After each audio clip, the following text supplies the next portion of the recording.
नमस्कार दोस्तों, आप देख रहे हैं भारत न्यूज़ और मैं हूं आपका दोस्त KL राठौर। आज जो शख्सियत हमारे साथ मौजूद है, वैसे तो इन्हें किसी भी परिचय की कोई भी आवश्यकता नहीं है। हमारे साथ मौजूद हैं अनुज त्यागी जी। अनुज जी, पहले तो भारत न्यूज़ पर आपका हार्दिक स्वागत है। धन्यवाद। धन्यवाद सर, आपका भी।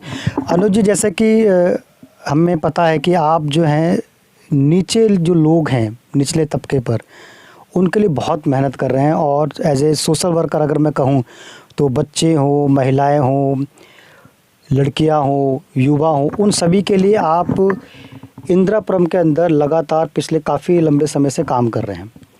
ये जो प्रेरणा मिलती है त्यागी जी आपको, क्योंकि आप खुद भी आज यंग हैं और मोदी जी खुद कहते हैं कि जो विश्व के अंदर अगर युवाओं का कोई मुल्क है तो वो हिंदुस्तान है। एज ए यूथ, और जब आप सोशल वर्क कर रहे हैं अपने क्षेत्र के अंदर, पहले तो मैं पूछूंगा कि प्रेरणा कहाँ से आई और कैसा फील कर रहे हैं आप? मैं आज के टाइम पर इंदिरापुरम फ्लैट ओनर्स RWA का अध्यक्ष हूँ, जहाँ पर 147 RWA हैं और एक न्यायखंड 3 कॉलोनी पड़ती है जहाँ 4000 फ्लैट है। मैं वहाँ का अध्यक्ष हूँ।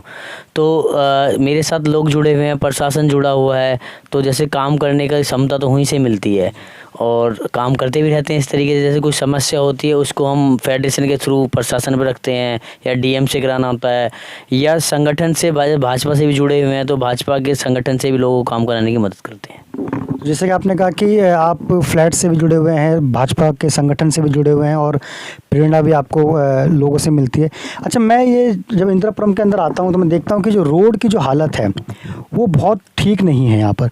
तो क्या कारण है कि अभी तक उस पर कुछ काम नहीं हुआ या फेडरेशन ने नहीं काम किया? क्या है, कुछ रीज़न बता सकते हैं आप? नहीं, इंदिरापुरम में सड़कों पे कहीं गड्ढे नहीं है, गड्ढा मुक्त सड़क है। जब से योगी जी आए हैं, जब से गड्ढा मुक्त सड़क हैं। कुछ कॉलोनी के अंदर हैं क्योंकि यहाँ पर सीवर जो हैं छोटे हैं, वो पुराने टाइम के, आज से 20 साल पहले डले हुए हैं, तो उन पर भी काम हो रहा है। उसमें बजट का बहुत है और फेडरेशन के पास, RWA के पास कोई बजट नहीं होता।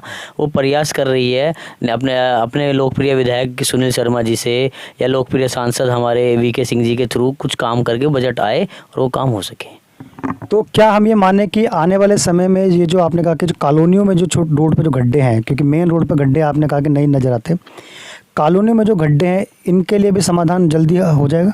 करीब अभी RWA के थ्रू विधायक निधि से करीब 12 सड़क अभी बनाई गई हैं, उसमें 2-3 बची हुई हैं। ऐसे ही वो हर वार्ड में बन रही हैं और जो बची हुई हैं उस पर भी जल्दी कार्रवाई करी जाएगी और काम हो जाएगा जल्दी। बहुत अच्छा। त्यागी जी, एक हम आउट ऑफ बॉक्स सवाल आपसे कर रहे हैं। जैसे कि अभी हाल फिलहाल में कांवड़ यात्रा गुजरी है जी। और योगी जी ने खुद कहा कि शासन हो, प्रशासन हो, DM हो, SDM हो, सभी लोग उनकी सेवा करें और हेलीकॉप्टर से फूल भी बरसाएं। ये जो फूल बरसाने वाला जो कार्यक्रम योगी जी के माध्यम से कावड़ियों पर किया गया, इससे बहुत सारे लोगों के पेट में दर्द हो गया। तो जिनके पेट में दर्द हो उनके लिए क्या कहेंगे आप?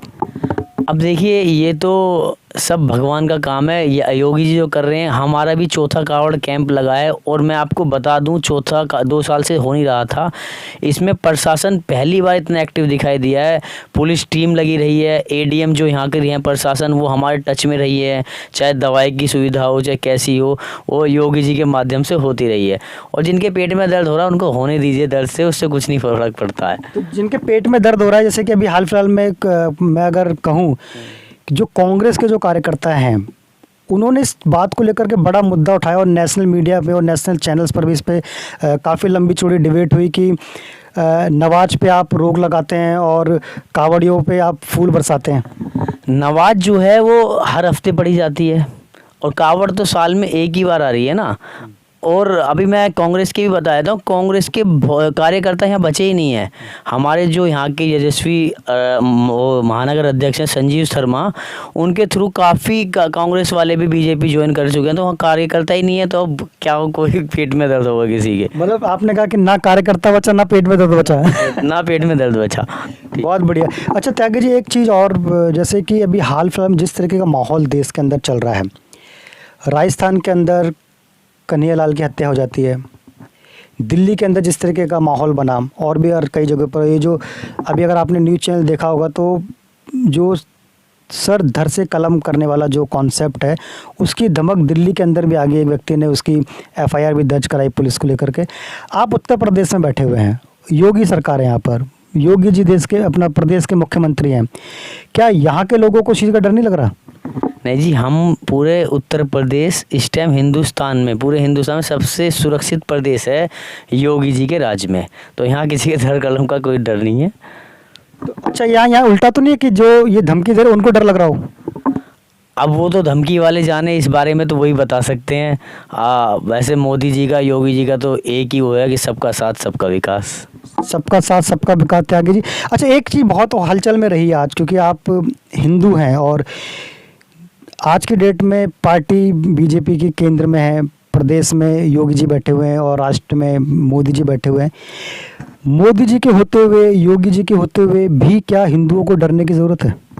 नहीं, ऐसा तो नहीं है। देखो, हम भी हिंदू हैं, हम तो नहीं डर रहे, और शायद आप भी हिंदू हैं, आप भी नहीं डर रहे, तो औरों का तो रुझान पूछ के पता लगा, ऐसा कोई नहीं है, सब सुरक्षित हैं। हिंदू सुरक्षित है? हिंदू सुरक्षित है, तो हिंदू के साथ साथ सभी सुरक्षित हैं। योगी राज में सभी सुरक्षित हैं। नहीं, सब तो सुरक्षित हैं, हिंदुओं के बारे में बात कर रहा हूँ, क्योंकि कई बार ये सवाल, क्योंकि आप यंग हैं, मैं इसलिए आपसे मैं सवाल कर रहा हूँ। कई सारे हम यंगस्टर से जुड़ते हैं और मिलते हैं कि नहीं यार, आज की डेट में ना हिंदुओं के अंदर थोड़ा सा डर लग रहा है। वो जो डर है वो मतलब सही है क्या आज की डेट में? मैं आपको बताना चाहता हूँ, हमारी उत्तर प्रदेश में दूसरी बार योगी जी चुनकर आए हैं।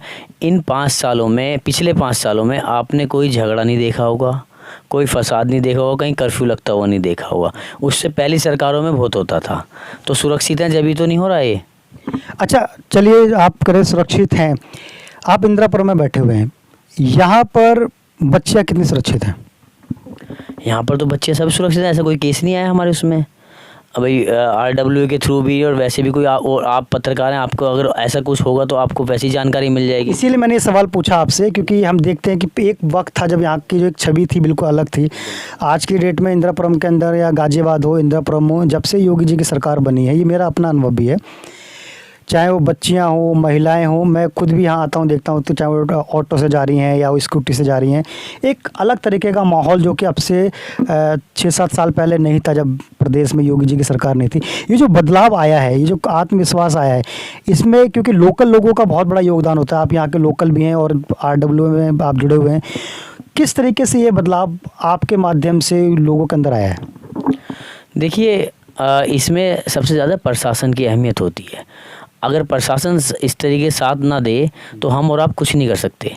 अब सरकार में योगी जी बैठे तो डंडा सबके ऊपर कैड़ा है, और प्रशासन भी मजबूत है, इस तरीके से कोई कार्य नहीं होने देते। अब मैं जैसे कावड़ का बता रहा था, 4 दिन हमारा कैंप लगा है न्यायखंड 3 में। वहाँ 4 दिन में लेके चौकी इंचार्ज हमेशा तत्पर रहे हैं, और 2 अपने कांस्टेबल भी छोड़ रखे थे। तो आज से पहले ऐसा कभी नहीं हुआ है। तो जो योगी राज में जो हो रहा है, आज से पहले कभी नहीं हुआ है। तो जो हम योगी राज में देख रहे हैं, इससे पहले कभी नहीं हुआ, जैसा कि आप कह रहे हैं। आने वाले समय में इंदिरापुरम के अंदर इलेक्शन भी होने हैं, वार्ड का इलेक्शन होना है, क्या सिचुएशन है यहाँ पर?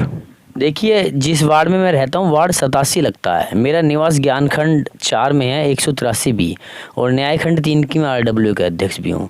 तो 4000 फ्लैट तो न्यायखंड 3 में ही है, और शिप्रा रिवेरा पड़ता है, ज्ञानखंड 3-4 पड़ता है।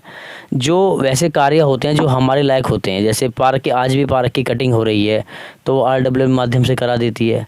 लाइट की समस्या वो लाइट से करा देती है। जैसे सड़क बननी थी, मैंने पहले बताया, तो हमने एक लेटर अपने फेडरेशन के लेटर पे विधायक जी को बोला, विधायक जी ने 12 सड़कें बना दी। तो आगे अगर भविष्य में हमें चांस मिलेगा, जो समस्या बची हुई है उसको हम पूरा करेंगे। जैसे आपने कहा कि चांस मिलेगा, तो चांस मिलेगा, क्या आप भी इंटरेस्टेड हैं इलेक्शन लड़ने में? बिल्कुल। सोशल वर्क तो जब लोग प्रमोट करते हैं आपको, जब लोगों का रुझान आने लगता है ज़्यादा, अगर हम ना भी चाहें, अपनी इच्छा ना भी व्यक्त करें, तो आपको अपने दोस्तों की, अपने मित्रों की, या अपने सहयोगियों की सुननी पड़ती है। उधर से आएगा तो हम बिल्कुल इलेक्शन लड़ेंगे। यानी कि ये कहें कि अगर इंदिरापुरम की जनता ये मन बना लेती है कि अनुज त्यागी जी को चुनाव लड़ना चाहिए, तो आप बिल्कुल तैयार हैं? बिल्कुल बिल्कुल जी, बिल्कुल तैयार हैं। मतलब पीछे नहीं हटेंगे? नहीं पीछे हटेंगे। नहीं पीछे हटेंगे। अच्छा त्यागी जी, मान लीजिए कि अगर हम ये होप करेंगे कि आप चुनाव लड़ें और आप जीते भी, अगर आप चुनाव लड़ते हैं और निगम का चुनाव आप जीतते हैं, सबसे पहला वो कौन सा काम होगा जो आप जनता के लिए करेंगे? सबसे पहले तो इसको जीडीए से नगर निगम में लेके आना है। इंदिरापुरम अभी जीडीए से नगर निगम में हैंडओवर नहीं है। जब पार्षद बन जाएगा, जब निगम में होगा, जब भी तो फंड और काम आएगा। अभी तो सब जूझ ही रहे हैं इस तरीके से। तो अगर जितनी जल्दी हैंडओवर होगा उतना ही जल्दी काम आएगा। जो समस्या बची हुई है उनको पूर्ण करेंगे। तो बहुत बहुत धन्यवाद। तो ये थे अनुज त्यागी जी, जो कि युवा भी हैं और जिस तरीके से वो युवाओं को लेकर के चिंतित हैं और काम करना चाहते हैं। हमें उम्मीद है कि आने वाले समय में जनता इनका पूरा सहयोग देगी और हम जल्द ही आपको भावी निगम के तौर पर देखेंगे। आपका भारत न्यूज़ को समय देने के लिए बहुत बहुत धन्यवाद। धन्यवाद सर। धन्यवाद दोस्तों, देखते रहिए, जुड़े रहिए भारत न्यूज़।